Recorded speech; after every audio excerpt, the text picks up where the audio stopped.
Well, hello everyone. Izzy Galanti, CXO and co-founder of Mosaic. In this video, we're going to look at the concept of POST, purpose, outcome, strategy, and time as it relates to overall 5E lesson planning. You will see another video, and I hope that you avail yourself of it as well, in the section known as exploration, that also uses POST to break down the concept of an exploration and give it some intentionality and give it a little more purpose. No pun intended. But this post is about the elements of highly effective teaching through the lens of the 5 E's. So let's get to it. First of all, again, purpose. The concept here is, what is the purpose of my lesson? And that's where you start with your standards, and why it's so important to be a standards-based program like we are, because the standard is going to be the thing that generates your content. What is the standard saying? Is it a declarative standard? Is it something like really that lives in a lot of level 1 and 2s, which is totally fine, where we're just gaining and gathering information? Maybe it's a vocabulary, some basic mathematics facts, things like this. Is it procedural? Is it taking some of those concepts and extending the thinking beyond level 1 and 2, so to speak, and having them apply to new and varied situations, right? We want to look at the standards verbs carefully when we're teaching. When you're unpacking a standard, look at the verbs. How is the content and the concepts being used and being assessed? That's going to give you a real clear picture of how it's meant to be taught. Then we want to think about the learning environment factors, the social, emotional, and culturally responsive and sustaining education factors, things that will influence the design of the lesson. So what is the purpose?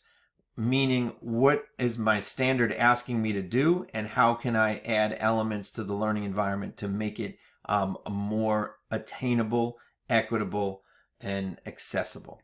Then my outcome, I'm connecting that, of course, to the evidence of learning. And what are some of the ways that we can provide checkpoints along the way? That's a great question to ask yourself. We see this done in a bunch of the E's, if not all of them, but particularly, of course, with evaluation, but also in the entry. You'll see in Mosaic the different ways we use entry activities to gain some formative assessment, to gain some understanding of where the students are at in regards to prior knowledge and current content.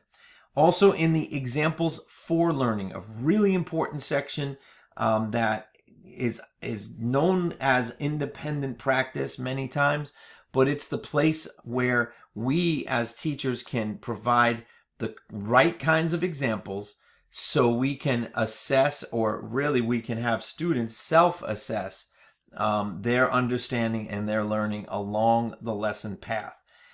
The third piece here, the strategy. Well, 5E lesson planning is a strategy. So congratulations, you're already on the way. Most importantly, the strategies that are embedded inside Mosaic that happen maybe consciously or unconsciously are the aligning of the level of rigor to the standard. And then, of course, we want to do that to our learning objectives. And the system prompts you in a way that helps you do that. The vocabulary organizers, you'll see in our help panel a link to get to those. Multiple entry point lesson starters. It's a hallmark of a 5E lesson plan, is the way we enter students or engage them in content.